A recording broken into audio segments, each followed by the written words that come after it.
sahabat sejahtera, nama saya Lydia binti Suhaimi, bernomor matriks PB20161023. Video yang saya akan bentangkan ialah mengenai pencemaran alam sekitar. Terdapat beberapa jenis pencemaran dan ianya datang daripada pelbagai sumber dan mempunyai kesan yang berbeza. Memahami dasar-dasar tentang pencemaran boleh membantu setiap individu agar mementingkan alam sekitar dan untuk mengurangkan sumbangan mereka kepada pencemaran yang menyebabkan pelbagai masalah kehidupan dan kesihatan. Namun, pencemaran bukan hanya sekadar sesuatu yang berkait dengan alam atau terlihat secara visual, malah sikap atau tabiat manusia yang melakukan perkara yang tidak baik itu sendiri pun boleh dikategorikan sebagai pencemaran. Antara jenis-jenis pencemaran alam sekitar ialah contohnya seperti pencemaran udara, pencemaran air, pencemaran tanah, pencemaran bunyi dan juga pencemaran sisa pekerjaan. Kesan-kesan pencemaran bukan hanya mengakibatkan kesan negatif ke atas alam semula jadi, tapi juga boleh memberi kesan terhadap kesihatan, populasi dan keamanan manusia dan segala kehidupan lain di muka bumi ini. Selamat sejahtera, nama saya Lee Yun Jin dan nombor matriks saya adalah BB20110170. Pencemaran bunyi adalah bunyi bising yang keterlaluan yang boleh menyakiti telinga sesiapa sahaja yang mendengarnya. Pencemaran bunyi biasanya melebihi 80 desibel. Pencemaran bunyi adalah pencemaran yang mengganggu kehidupan manusia. Apabila kita mendengar bunyi yang bising, ia akan membuat kita berasa tertekan dan kadangkala menimbul kemarahan yang amat kentara pada diri setiap individu. Organ yang sering menjadi mangsa terhadap pencemaran bunyi adalah telinga.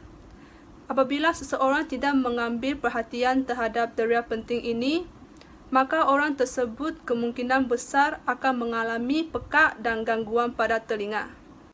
Terdapat beberapa punca berlakunya pencemaran bunyi. Punca yang pertama ialah semula jadi. Pencemaran bunyi boleh didapati di mana-mana sahaja.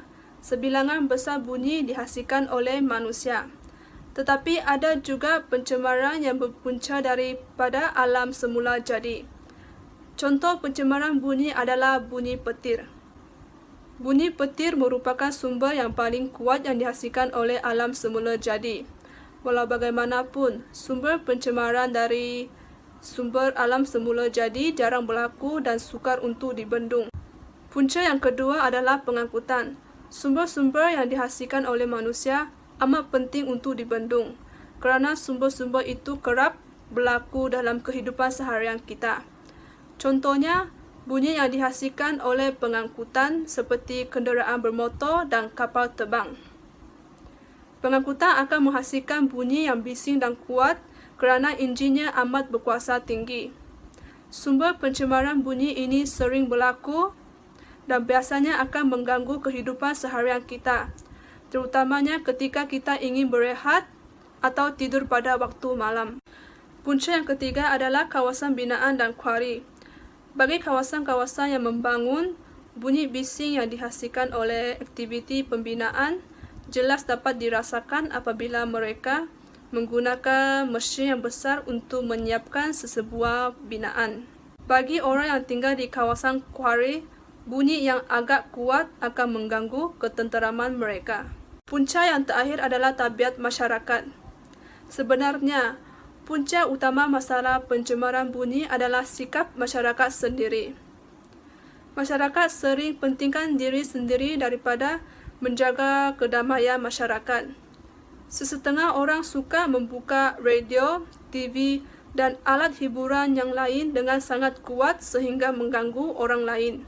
Sesetengah orang pula suka bercakap dengan nada yang agak tinggi. Walaupun perkara ini agak remeh, tetapi sebenarnya perkara ini adalah punca utama yang menghasilkan pencemaran bunyi tersebut. Itu sahaja daripada saya. Sekian, terima kasih. Setiap penyakit pasti ada obatnya. Antara langkah untuk mengurangkan pencemaran bunyi ialah menguatkuasakan undang-undang. Undang-undang ini dapat membentuk masyarakat untuk tidak mengulangi kesilapan mereka ataupun membuat kesalahan seperti berlomba haram. Sebagai contohnya, akta kawalan kebisingan. Akta ini lebih menjurus kepada aktiviti manusia. Sebagai contoh, perlombaan secara haram. Remaja ataupun golongan dewasa sangat mudah terpengaruh dengan perlombaan moto atau kereta yang menggunakan exhaust yang besar. Dengan adanya undang-undang ini, mereka dapat disaman ataupun didenda seperti uang ringgit RM 500, penjara, ataupun kedua-duanya sekali. Kesannya, pencemaran bunyi dapat dikurangkan dan pelomba-pelomba haram dapat ditangkap. Selanjutnya ialah peranan pihak berkuasa. Pihak berkuasa haruslah membuat sekatan jalan raya atau mengesan jalan tikus yang selalu digunakan oleh pengguna-pengguna exhaust yang mengeluarkan bunyi yang kuat. Pihak berkuasa haruslah membuat sekatan jalan raya secara berkala, yaitu pada waktu siang dan pada waktu malam. Kebiasaannya, pengguna akan keluar pada waktu malam karena tiada berlaku sekatan jalan raya dan mereka bebas untuk mengeluarkan bunyi. Oleh itu, pihak berkuasa haruslah membuat pemantauan yang lebih kerap pada waktu malam. Kesannya, pengguna-pengguna ini akan ditangkap. Jelaslah bahwa dengan adanya peranan pihak berkuasa, masalah pencemaran bunyi dapat dikurangkan. Seterusnya ialah kampanye kesadaran. Dengan adanya kampanye ini, remaja ataupun golongan dewasa dapat pendedahan awal serta pengetahuan tentang penggunaan exhaust yang mengeluarkan bunyi yang kuat. Sebagai contohnya, kampanye yang boleh diadakan ialah kampanye aman tanpa pencemaran bunyi. Pihak berkuasa boleh menyampaikan kesan kepada masyarakat serta atas diri pengguna apabila pencemaran bunyi berlaku. Kesannya, mereka akan sadar dan tidak akan menggunakan exhaust yang besar serta mengeluarkan bunyi yang kuat. Jelaslah bahwa dengan adanya kampanye kesadaran ini, masyarakat akan dapat mengurangkan pencemaran bunyi. Akhir sekali ialah memasang tembok kalis bunyi. Tembok kalis bunyi dan dinding biasa mempunyai fungsi yang berbeza. Dinding biasa mempunyai tiang pori-pori yang kecil yang membenarkan bunyi dari luar untuk masuk. Hal ini menyebabkan kita mudah terganggu dan mendengar bunyi yang bising. Jika kita memasang tembok kalis bunyi, bunyi dari luar dapat dipantulkan dan kita tidak akan mendengar bunyi yang bising. Walau bagaimanapun, pemasangan tembok kalis bunyi ini dipengaruhi oleh size atau ruang bilik yang digunakan, kelembapan udara, dan perbezaan suhu. Sebagai contohnya, jenis tembok kalis bunyi yang selalu digunakan ialah bulu mineral granular, karena jenis tembok ini dapat menghalang bunyi yang kuat atau yang keras. Jelaslah bahwa penggunaan tembok kalis bunyi ini sangat membantu untuk mengatasi pencemaran bunyi. Salam sejahtera, nama saya Floren Polisi, nomor metrik BB20110141.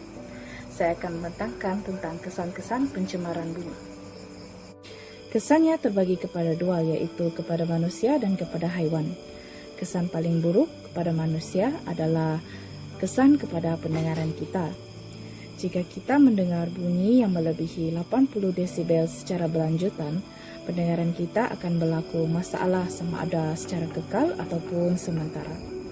Jika kita tidak mengelakkan hal tersebut daripada berlaku, kegenang telinga kita akan menjadi tuli kerana organ pendengaran kita amat sensitif dan lembut. Seterusnya, tekanan emosi dan psikologi juga akan berlaku. Ini kerana kebisingan yang melampau menyebabkan seseorang hilang kawalan serta susah untuk berfikir dengan baik. Perkara ini boleh menyebabkan prestasi seseorang merosot. Selain daripada manusia, haiwan juga terkesan apabila berlakunya pencemaran bunyi. Ini kerana pencemaran ini akan menyebabkan haiwan tertekan serta kematian kerana sensitiviti terhadap pengesanan terganggu. Contohnya seperti kelawar dan ikan domba-domba. Mereka menggunakan sonar frekuensi yang tinggi untuk mengesan pergerakan mangsa mereka. Jika berlaku pencemaran bunyi, ini akan mengganggu proses semula jadi mereka. Hal ini penting untuk mengelakkan pemangsa atau menjadi mangsa. Pembiakan dan navigasi mereka juga akan terganggu. Haiwan juga boleh pupus jika ianya berterusan. Sebagai contoh, terdapat spesies paus tertentu mati kerana terdedah dengan sonar tentera yang kuat. Pencemaran bunyi ini sepertinya tidak kelihatan begitu penting dan ketara bagi sesetengah orang. Namun kita perlulah segera membendung hal ini kerana ianya mampu memberikan kesan yang buruk kepada kita dan kepada haiwan juga. Sekian, terima kasih. Assalamualaikum dan selamat sejahtera. Saya Hasra Binti Hamzah, PA 20160889. Baiklah, hari ini saya akan menerangkan tentang punca-punca pencemaran udara. Pencemaran udara terjadi di negara-negara membangun, contohnya seperti Malaysia. Pencemaran udara ini terjadi apabila asap-asap yang mengandungi bahan kimia ataupun bahan-bahan toksik dilepaskan ke udara. Punca-punca pencemaran udara adalah daripada asap-asap kilang. Apabila asap-asap daripada kilang, contohnya seperti kilang kelapa sawit, kilang getah dan juga kilang-kilang yang lainnya, melepaskan asap-asap melalui cerobong kilang tersebut yang mengandungi bahan kimia ataupun bahan toksik, kemudian asap-asap itu akan dilepaskan ke udara dan akan menyebabkan pencemaran udara. Seterusnya, pencemaran udara juga berpunca daripada pengangkutan awam dan juga kenderaan-kenderaan yang berada di luar sana, tidak kira motor, kereta, bas dan sebagainya. Apabila kenderaan-kenderaan dan pengangkutan awam ini bergerak, ia akan melepaskan asap melalui egsos kenderaan dan pengangkutan awam tersebut dan menyebabkan pencemaran udara. Hal ini dikatakan kerana kenderaan dan pengangkutan awam tersebut menggunakan diesel dan juga petrol untuk bergerak. Bayangkan jika dalam sehari 1 juta pengangkutan awam ataupun kenderaan bergerak, pencemaran udara akan berlaku lebih luas dan lebih banyak dan juga meningkat. Seterusnya, pembakaran terbuka sama ada sengaja ataupun tidak sengaja juga menyebabkan pencemaran udara, seperti pembakaran hutan ataupun pembakaran sisa-sisa pepejal. Pembakaran yang berbahaya seperti pembakaran sisa-sisa pepejal ini menyumbang lebih banyak kepada pencemaran udara. Contohnya seperti tapak pelupusan sampah yang berfungsi untuk melupuskan sisa pepejal dan sampah, dan apabila sisa pepejal ataupun sampah-sampah tersebut dibakar, ia akan melepaskan asap-asap yang tidak baik ataupun asap-asap yang mengandungi bahan kimia yang menyebabkan pencemaran udara. Seterusnya, debu-debu daripada sisa-sisa konkrit pembinaan bangunan di luar sana juga menyebabkan pencemaran udara. Apabila satu bangunan dibina ataupun dibaik budi, debu-debu daripada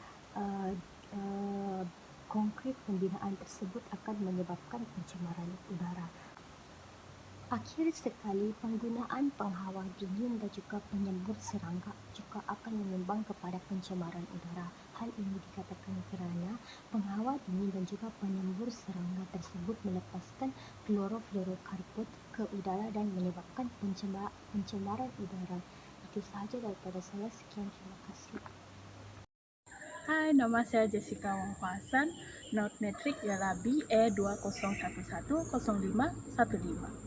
Hari ini saya akan membentangkan tentang pesan-kesan pencemaran terhadap udara. Kesan pertama terhadap pencemaran udara adalah ke atas kesihatan manusia. Kerana manusia memerlukan menghidup udara yang segar kerana boleh menghasilkan karbon dioksida. Manusia memerlukan hidup udara dengannya segar, yaitu dengan mempunyai oksigen.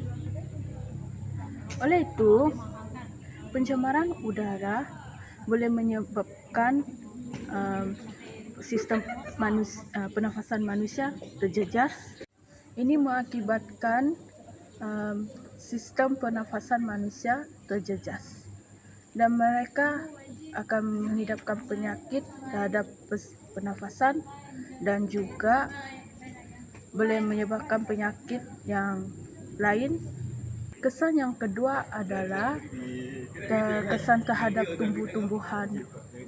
Kerana tumbuh-tumbuhan memerlukan udara yang dapat proses terhadap fotosintesis, dan tumbuhan jika mempunyai udara yang tidak segar, dia akan menyebabkan tumbuhan tidak mempunyai oksigen dan dia tidak akan dapat menghasilkan klorofil dan menyebabkan tumbuhan boleh menjadikan kekuningan. Selain itu, kesan terhadap pencemaran udara adalah terhadap memberi kesan kepada iklim global. Hal ini disebabkan pelbagai bahan kimia iaitu seperti sulfur, dioksida dan nitrogen, dan dia akan menyerap kepada udara yang menghasilkan wap air yang apabila hujan dia akan berlakunya turunan hujan asid, dan hujan asid ini akan menghakiskan tanah dan boleh menjejaskan hasil tumbuh-tumbuhan yang terdapat di tanah dan juga boleh membawa pencemaran alam sekitar dan juga boleh menjejaskan kehidupan tumbuh-tumbuhan di atas bumi. Akhir sekali, kita perlulah mengetahui bahawa kesan-kesan pencemaran udara boleh membawa keburukan kepada manusia dan juga alam sekitar, dan kita perlulah mengatasi masalah tersebut dan mengetahui bahawa betapa pentingnya menjaga alam sekitar. Sekian, terima kasih. Nama saya Emilia Donna, bernombor matriks BA 201105344. Saya akan menjelaskan tentang langkah pencemaran udara. Antara langkah yang dapat mencegah pencemaran udara adalah yang pertama, kitar semula. Melalui kitar semula, kita dapat menggunakan semula bahan buangan tersebut seperti tin aluminium, plastik dan kertas. Hal ini adalah satu proses yang berkesan dan selamat untuk mengurangkan pencemaran udara. Seterusnya, bahagian ozon yang berlubang dapat ditampalkan di ion oksigen melalui balon helium di atmosfera. Dengan bantuan kapal terbang, mampu untuk menampalkan ozon dengan menembakkan peluru ozon di ruang udara di atmosfera. Hal ini dapat membantu mencegah pencemaran udara walaupun hanya dalam jangka masa yang pendek. Langkah yang terakhir adalah reboisasi atau penanaman pokok semula wajib digalakkan di semua masyarakat di muka bumi. Pokok dan tumbuh-tumbuhan mampu mengurangkan emisi senyawa karbon di udara. Tumbuhan memerlukan karbon dioksida sebagai pembentukan glukosa. Oleh hal yang demikian, sekiranya mahu menghirup udara yang bersih, tanamlah tumbuh-tumbuhan agar alam sekitar akan terasa sejuk dan nyaman. Jelaslah bahawa kitar semula, penampalan ozon dan reboisasi dapat membantu dalam cara-cara mengatasi pencemaran udara. Sekian, terima kasih. Assalamualaikum dan salam sejahtera. Nama saya Fariza binti Kisna, nomor matriks BS 20110029, dan hari ini saya akan membincangkan tentang punca pencemaran air. Sebelum kita mengetahui lebih lanjut tentang punca pencemaran air, saya akan berkongsikan tentang maksud pencemaran air. Pencemaran air ialah apa-apa perubahan yang berlaku secara langsung ataupun secara tidak langsung terhadap fizikal, haba, biologi, radioaktif air sehingga menjejaskan kegunaan dan fungsi sebenar air terhadap manusia dan hidupan lain. Apakah punca utama pencemaran air? Kebanyakan air yang tercemar bukan datang daripada air itu sendiri. Contohnya, 80% laut yang tercemar sebenarnya berpunca daripada tanah besar dan pemangsanya ialah manusia itu sendiri. Antara punca utama pencemaran air yang berlaku di Malaysia adalah daripada pembuangan sisa dan toksin dari kilang industri. Hal ini berlaku kerana kilang industri tersebut tidak perlu mengeluarkan kos bagi pembuangan sisa toksik tersebut dan ianya boleh menjimatkan mereka. Sisa buangan ini sangat berbahaya terhadap manusia dan juga hidupan lain kerana ianya boleh mengancam nyawa dan kepupusan spesies. Menurut Jabatan Alam Sekitar, rekod menunjukkan sebanyak 45.1% punca pencemaran air ini datangnya daripada kilang-kilang industri dan juga sistem rangkaian pam minyak. Punca kedua pencemaran air di Malaysia pula ialah datangnya dari sikap masyarakat itu sendiri yang suka membuang sampah ke dalam sungai. Sikap yang tidak terkawal ini menjadikan sungai tidak lagi selamat untuk menjalankan sebarang aktiviti. Punca seterusnya datang daripada industri pertanian. Para petani menyembur baja dan racun perosak pada tanaman mereka. Sisa daripada aktiviti ini akan menyebabkan tanah menyerap sisa tersebut, lalu ianya akan mengalir ke sungai ataupun ke tali air yang berhampiran. Ini akan menyebabkan kadar pembiakan alga dan plankton menjadi sangat tinggi dan hidupan air lain terbunuh. Contohnya, di Gulf of Mexico, kawasan tersebut telah diisytiharkan sebagai zon mati kerana tiada langsung hidupan yang hidup di kawasan tersebut disebabkan oleh pencemaran air.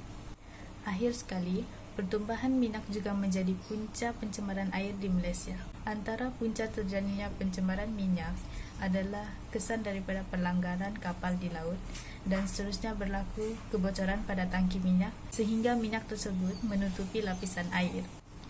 Contohnya, pelanggaran kapal MV Wally dan MT Bunga 3 yang membawa 61,000 tan metrik minyak tanah telah menyebabkan kawasan laut Tanjung Ayam tercemar dengan teruk. Itu sahaja dari saya dan saya akan menyerahkan pembentangan ini kepada pembentang seterusnya. Nama saya ialah Karen Chong Shawei. Saya akan menjelaskan beberapa langkah mengatasi pencemaran air. Langkah pertama ialah menyediakan tangki takungan bawah tanah yang dirawat. Tangki ini bertujuan untuk mengatasi masalah pelepasan air buangan domestik yang dilepaskan terus ke dalam sistem peparitan kerana air tersebut akan dirawat terlebih dahulu dengan menggunakan bioteknologi. Pihak berkuasa dapat bertindak dengan memperuntukkan sejumlah wang untuk pembinaan saluran paip khas pada kawasan perumahan supaya air tersebut akan dikumpulkan pada kolam takungan sebelum disalurkan ke dalam sistem peparitan. Langkah kedua ialah memperbanyakkan kempen kesedaran melalui media elektronik dan media massa. Pihak kerajaan perlulah memaparkan kempen berkaitan langkah-langkah mengatasi pencemaran air melalui media elektronik seperti televisyen dan radio serta media massa seperti Facebook, Instagram dan Twitter. Langkah ini bertujuan untuk memberi kesedaran kepada masyarakat mengenai kepentingan menjaga kebersihan air. Masyarakat juga dapat mengetahui dan mempelajari berbagai cara mengatasi pencemaran air serta mengaplikasikannya ke dalam kehidupan seharian mereka.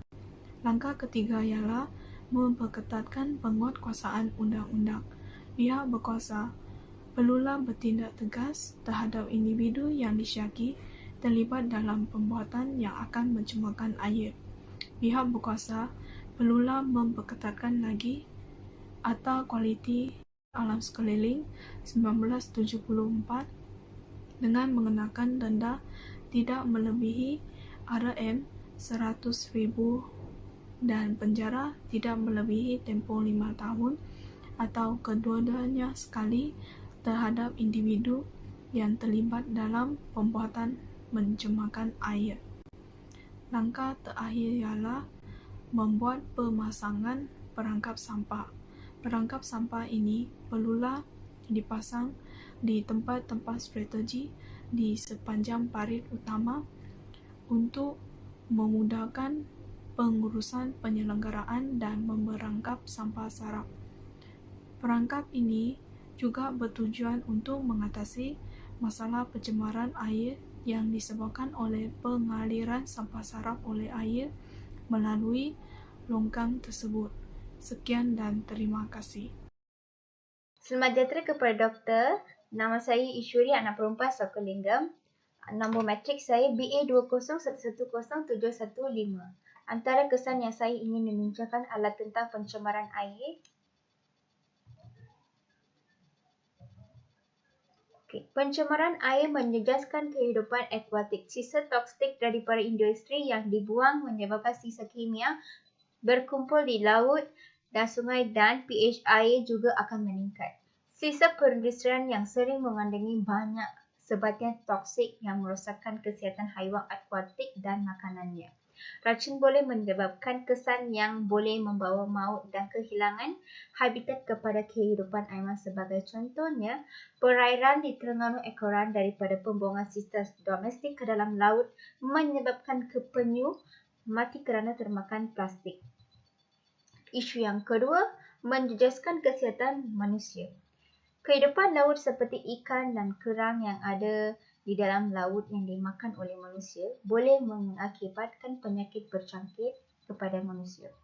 Pembuangan sampah turut menyebabkan pembiakan dan memberi masalah kepada air dan manusia kerana sumber makanan manusia terdiri daripada air. Kandungan nitrat yang tinggi dan berlebihan di dalam air akan menyebabkan keracunan penyakit seperti taun, penyakit katak-katak alahan dan kuman. Contohnya yang berlaku di Teluk Minamata Jepun, pencemaran toksik menyebabkan manusia menjadi sakit kepala, kebas-kebas dan jarak penglihatan menjadi kabur. Isu yang ketiga, mengurangkan tekanan oksigen di dalam air. Sisa kumbaan dan sisa toksik terkumpul di permukaan air dan terampai di air tawar mengurangkan kualiti air manusia dan alam sekitar untuk kehidupan laut.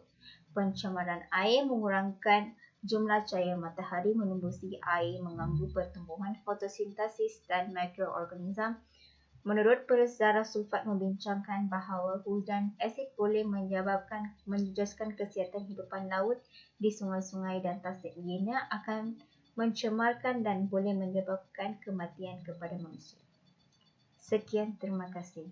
Tidak hanya udara dan air, pencemaran juga terjadi pada tanah. Apabila tanah menjadi tercemar, tanah itu tidak lagi dapat digunakan untuk pertanian oleh para petani, tetapi juga kehilangan fungsi semula jadi akibat keadaannya yang berubah. Kualiti tanah merosot kerana penambahan bahan pencemar di dalam tanah. Terdapat banyak punca pencemaran tanah. Saya akan kongsikan 4 punca utama yang menyebabkan pencemaran tanah. Punca yang pertama ialah pelupusan sisa sampah yang tidak bertanggungjawab. Tanah tercemar oleh pembuangan sampah yang tidak betul dan melulu.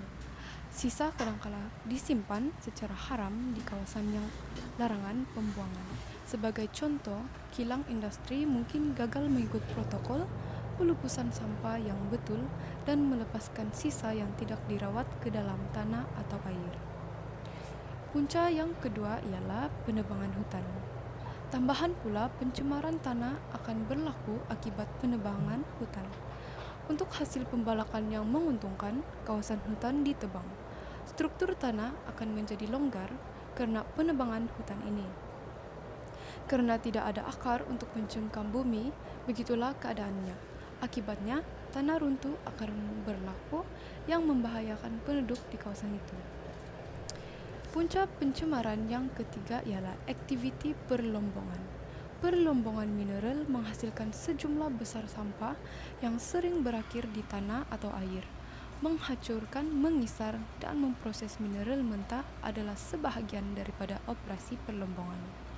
Sampah yang tidak digunakan dan tidak diingini dibebaskan ke persekitaran akibat dari proses ini. logam berat dan sebatian toksik lain sering dijumpai di sampah, menghasilkan kawasan yang mempunyai kestabilan cerun yang rendah di mana boleh mengakibatkan kegagalan cerun dan seterusnya mengakibatkan hakisan tanah dan tanah runtuh serta meninggalkan permukaan dengan tebing yang curam. Punca pencemaran tanah yang terakhir saya ingin kongsikan ialah penggunaan racun serangga perosak secara berlebihan. Dalam pertanian moden, pelbagai racun serangga, baja dan racun herba digunakan. Penggunaan racun serangga perosak yang tidak terkawal menyebabkan kehilangan biodiversity di tanah. Tanah akan meresap segala racun dan akan menyebabkan tanah tercemar. Ini menunjukkan bahawa tanah kurang berkualiti dan subur. Petani di seluruh dunia mengorbankan kesihatan alam sekitar demi meningkatkan hasil pertanian mereka. Walaupun mereka tahu implikasi menggunakan racun serangga, baja dan racun herba, mereka tetap akan meneruskan tindakan mereka disebabkan sifat ketamakan. Assalamualaikum dan salam sejahtera. Saya Miza Abdi Jakaria akan berkongsi beberapa langkah yang boleh diambil untuk mengatasi pencemaran tanah. Untuk mengatasi pencemaran tanah yang disebabkan oleh pelupusan sisa yang tidak bertanggungjawab, kita boleh mengamalkan kaedah logi mesra alam dan mengamalkan kitar semula, di mana kaedah logi mesra alam ini dapat melupuskan semua sisa yang digunakan secara menyeluruh dan tidak menghasilkan furan maupun dioksin. Kaedah ini menghasilkan tenaga daripada sisa untuk boleh digunakan bagi tujuan lain dan tidak mengeluarkan bau yang tidak menyenangkan. Sisa domestik iaitu sisa daripada aktiviti pembinaan dan sisa makanan yang terhasil semasa proses pembinaan dan operasi akan dapat dikendalikan mengikut cara pengendalian yang efektif dan dapat dilupuskan di tapak pelupusan yang diiktiraf. Selain itu, kita boleh mengamalkan amalan kitar semula di mana amalan kitar semula ini dapat mengurangkan penggunaan bahan mentah. Amalan kitar semula dapat memproses semula bahan untuk dijadikan barangan terpakai. Amalan-amalan ini dapat mengurangkan pencemaran tanah, dapat mengatasi pencemaran tanah akibat pelupusan sisa yang tidak bertanggungjawab. Seterusnya, langkah yang boleh diambil untuk mengatasi pencemaran tanah yang disebabkan oleh aktiviti pembalakan dan perlombongan, kita boleh mewartakan hutan simpan dan menguatkuasakan undang-undang. Apabila sebuah hutan telah diwartakan menjadi hutan simpan negara, hutan tersebut akan di bawah jagahan pihak berkuasa di mana ranger-ranger hutan akan ditugaskan untuk mengawasi hutan tersebut. Penggunaan teknologi seperti kapal terbang, satelit dan helikopter untuk tujuan pengawasan dapat memudahkan pekerja untuk mengawasi hutan tersebut. Dan pengawasan yang cekap mampu memastikan kawasan hutan tidak diceroboi oleh pembalakan dan perombongan yang haram. Selain itu, undang-undang yang telah dikuatkuasakan dapat mengurangkan pembalakan yang haram berlaku serta perombongan haram yang berlaku kerana apabila pihak-pihak tidak bertanggungjawab melanggar undang-undang tersebut, mereka akan dikenakan hukuman dan denda yang telah ditetapkan oleh pihak kerajaan. Oleh itu, langkah ini dapat mengurangkan pembalakan haram dan pelombongan haram berlaku serta dapat mengatasi pencemaran tanah. Untuk mengatasi pencemaran tanah yang disebabkan oleh penggunaan racun serangga dan baja kimia pula, kita boleh mengambil langkah seperti mengurangkan penggunaan racun serangga dan baja kimia. Kita boleh menggantikan penggunaan baja kimia kepada menggunakan baja organik. Petani-petani digalakkan supaya menggunakan baja organik atau baja asli daripada najis haiwan dan sisa tanaman untuk menggantikan penggunaan baja kimia yang boleh mencemarkan tanah. Selain dapat menambahkan kesuburan tanah, baja organik dapat mengelakkan pencemaran tanah daripada berlaku. Untuk penggunaan racun serangga pula, kaedah biologi boleh menggantikan penggunaan racun serangga di mana petani atau peladang kelapa sawit di negara kita digalakkan untuk menggunakan kaedah biologi untuk mengawal makhluk perosak. Kaedah biologi ini dapat mengurangkan penggunaan racun serangga dan racun rumpai yang mampu mencemarkan tanah. Contoh kaedah biologi yang boleh digunakan adalah ular, burung hantu dan burung helang untuk menangkap tikus maupun burung dan tupai yang mampu merosakkan buah kelapa sawit. Selain itu, untuk mengelakkan pencemaran tanah daripada berlaku, kita boleh mengambil langkah seperti memberi pendidikan alam sekitar dan mengadakan kempen kesedaran. Pendidikan alam sekitar merupakan salah satu kaedah atau cara yang boleh dilaksanakan untuk mengatasi masalah pencemaran tanah. Pendidikan alam sekitar dapat membentuk sikap positif dalam diri terhadap alam sekitar. Dengan adanya kesedaran pada seseorang individu, dia akan sedar betapa pentingnya kualiti alam sekitar yang tinggi dan perlu dikekalkan. Sekian, itu saja dari saya. Terima kasih. Salah satu pencemaran alam yang sering berlaku di seluruh dunia adalah pencemaran tanah. Pencemaran tanah ini mendatangkan kesan yang negatif kepada manusia dan juga tanah itu sendiri. Antara kesan pencemaran tanah adalah berlakunya hakisan. Hakisan adalah salah satu fenomena yang sering berlaku di seluruh negara. Fenomena hakisan ini juga bukan sahaja dapat merugikan dari sektor ekonomi dan keuangan sesebuah negara, tetapi juga merenggut nyawa manusia seperti berlakunya tanah runtuh dan juga gempa bumi. Terdapat banyak negara yang sedang diancam oleh hakisan tanah ini, seperti Jepun. Jepun adalah salah satu negara yang sering mengalami gempa bumi dan ini menyebabkan penduduk di Jepun ramai direnggut nyawanya dan juga kemusnahan infrastruktur di negara Jepun. Antara aktiviti-aktiviti yang sering dilakukan oleh manusia yang menyebabkan berlakunya hakisan ini adalah berlaku pembersihan dan pembajakan serum bukit yang menyebabkan ketiadaan tumbuhan dan akar tumbuhan untuk menahan tanah daripada dialirkan bersama dengan air hujan yang sangat lebat. Kesan pencemaran tanah yang seterusnya adalah tanah menjadi tidak subur dan juga bertukar warna. Hal ini disebabkan oleh bahan pencemar yang digunakan oleh individu yang tidak bertanggung jawab mengandungi bahan kimia sama ada dalam bentuk pepejal ataupun dalam bentuk cecair. Apabila tahap pencemaran di suatu tempat itu sangat tinggi, tanah di sebuah kawasan tersebut akan bertukar warna daripada warna asalnya. Oleh itu, tumbuh-tumbuhan yang berada di kawasan tersebut akan layu dan akan mati. Tanah yang sudah bertukar warna dan juga tidak subur tidak boleh digunakan untuk penanaman bagi sektor pertanian. Tanah menjadi tidak subur ini disebabkan oleh aktiviti manusia itu sendiri seperti pembuangan sampah sarap di rata-rata tempat, penggunaan baja kimia yang berlebihan, dan juga pembuangan sisa toksik. Kesan pencemaran tanah yang terakhir adalah tanah beracun. Tanah beracun adalah pencemaran yang paling ketara di seluruh dunia.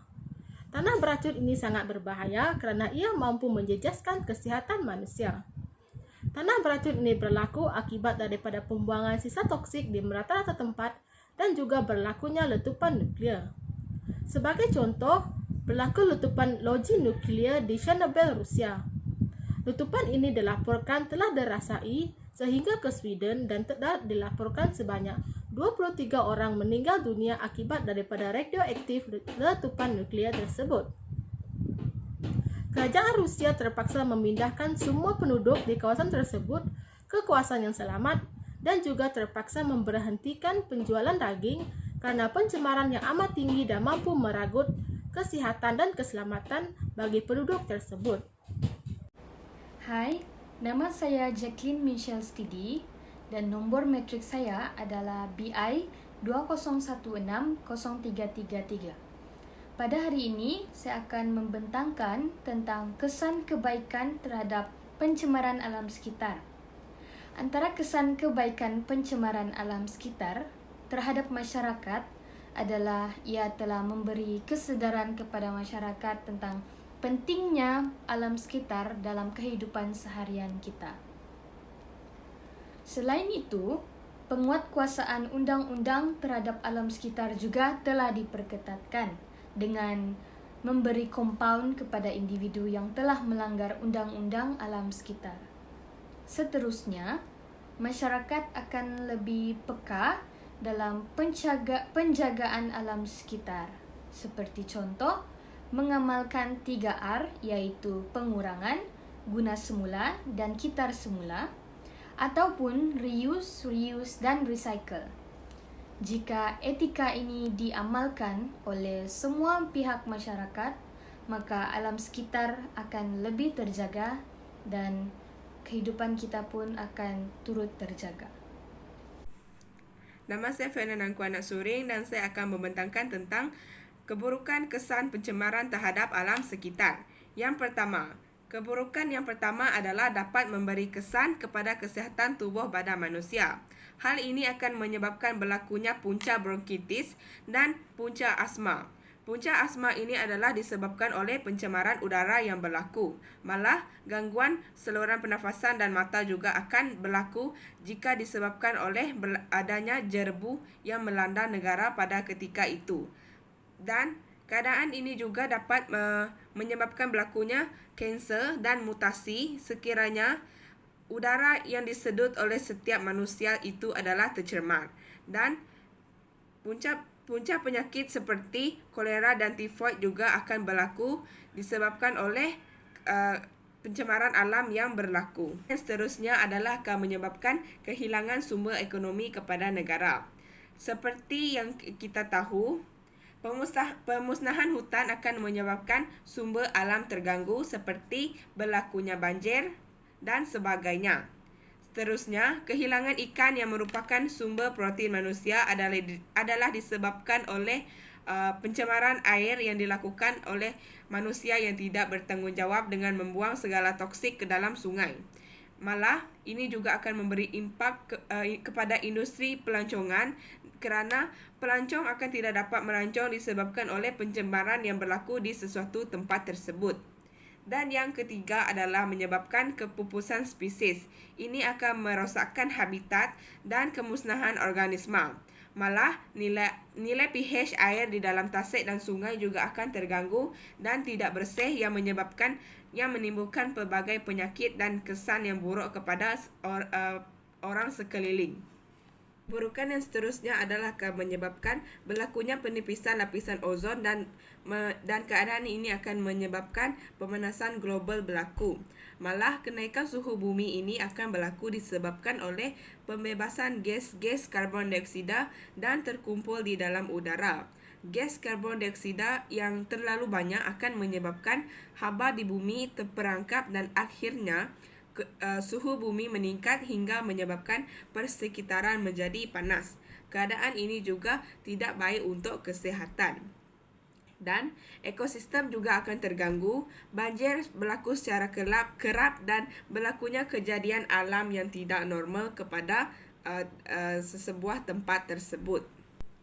Pencemaran terhadap alam sekitar banyak membawa kesan buruk. Oleh itu, sebagai setiap manusia haruslah bertanggungjawab dalam memelihara alam sekitar agar tidak berlaku kejadian yang tidak diingini pada masa akan datang. Bersama-samalah setiap insan bekerjasama dalam membendung dan mengambil langkah yang seharusnya untuk mengelakkan berlakunya pencemaran alam sekitar yang semakin melarat. Assalamualaikum warahmatullahi wabarakatuh. Nama saya Hafika Nurul Ashikin. Matriks nomor saya BB 2016-1003. Hari ini saya akan membentangkan tentang harapan dan cadangan. Harapan yang pertama adalah masyarakat perlu lebih prihatin mengenai alam sekitar. Masyarakat perlu menjadi lebih sedar, bertanggung jawab dan meningkatkan sikapnya lebih prihatin di dalam semua perkara yang dilakukan agar memberi kesan positif dan meningkatkan kelestarian alam sekitar dan semula jadi. Antara sumber atau bahan semula jadi yang perlu kita hargai dan jaga sepenuhnya adalah air, tenaga elektrik dan udara bersih. Seterusnya, harapan yang kedua adalah masyarakat perlu mengamalkan kitar semula. Harapan yang kedua adalah masyarakat perlu mengamalkan kitar semula. Hal ini kerana kitar semula mengurangkan penggunaan bahan mentah dan menggunakan sedikit tenaga berbanding pemprosesan bahan dari semula jadi. Selain itu, seperti menjual kepada organisasi yang memerlukan barangan kitar semula, mereka akan menggunakan kitar semula untuk bermanfaatkan yang lain seperti kraft tangan dan sebagainya. Yang ketiga, mengubah gaya hidup agar alam sekitar terjamin.